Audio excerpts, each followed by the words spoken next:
22 April रोजी नांदगाव खंडेश्वर पंचायत समितीमध्ये माजी आमदार वीरेंद्र जगताप यांनी तालुक्यात कोरोना लसीकरण थांबले असल्यामुळे पत्रकार परिषद घेतली।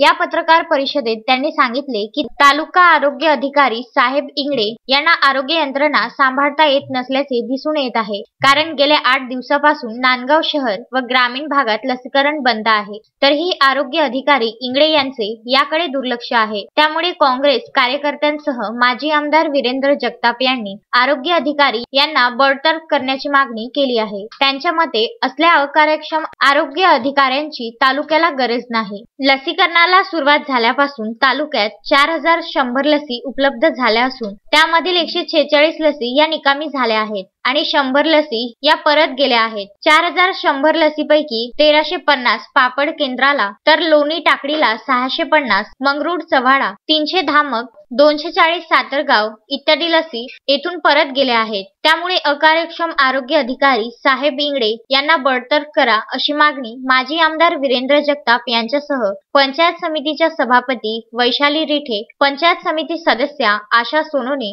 रणजित मेश्राम, काँग्रेसचे अध्यक्ष पारसकर, अमोल धवसे, फिरोज खान, सचिन रिठे यांनी केली आहे। उत्तम ब्राह्मणवाडेसह सागर सवालाखे, विदर्भ न्यूज, नांदगाव खंडेश्वर।